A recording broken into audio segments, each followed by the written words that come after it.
வணக்கம். ஆகாஷ்வாணி புதுச்சேரி செய்திச் சுருக்கம் வாசிப்பவர் ஸ்ரீவித்யா ஸ்ரீனிவாசன். உலக வானொலி தினமான இன்று பிரதமர் திரு நரேந்திர மோடி வாழ்த்து தெரிவித்துள்ளார். நாட்டின் கிராமங்கள் மற்றும் நகரங்களில் உள்ள மக்கள் அனைவருக்கும் நம்பகமான ஒரு ஊடகமாக வானொலி செயல்படுகிறது என்று அவர் தமது சமூக ஊடக பதிவில் தெரிவித்துள்ளார்.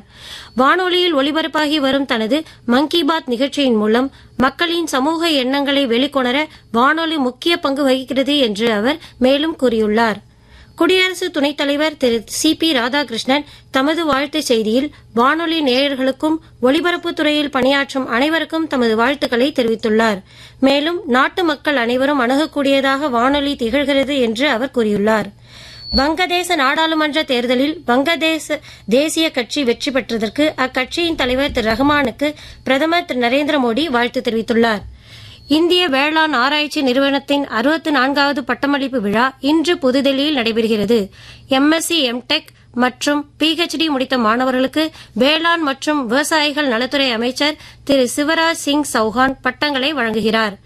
இந்தியாவின் தலைமையில் நடைபெறவுள்ள செயற்கை நுண்ணறிவு தாக்க உச்சி மாநாட்டிற்கு முன்னோடியாக உலகெங்கிலும் உள்ள இந்திய தூதரகங்கள் மூலம் 80க்கும் மேற்பட்ட நிகழ்ச்சிகள் நடத்தப்பட்டதாக மத்திய வெளியுறவு அமைச்சகம் தெரிவித்துள்ளது. இது தெற்குலக நாடுகளில் நடத்தப்படும் உலகளாவிய செயற்கை நுண்ணறிவு மாநாடாகும். டெல்லியில் நடைபெறவுள்ள ICC ஆடவர் உலகக்கோப்பை T20 கிரிக்கெட் போட்டியில் இன்று பிற்பகல் 3 மணிக்கு கனடா மற்றும் ஐக்கிய அரபு அமீரகம் அணிகள் மோதுகின்றன. சென்னையில் நடைபெறவுள்ள ICC ஆடவர் உலகக்கோப்பை T20 கிரிக்கெட் போட்டியில் இன்றிரவு 7 மணிக்கு நெதர்லாந்து, அமெரிக்க அணிகள் மோதுகின்றன. இத்துடன் இந்த செய்திச் சுருக்கம் நிறைவு பெறுகிறது.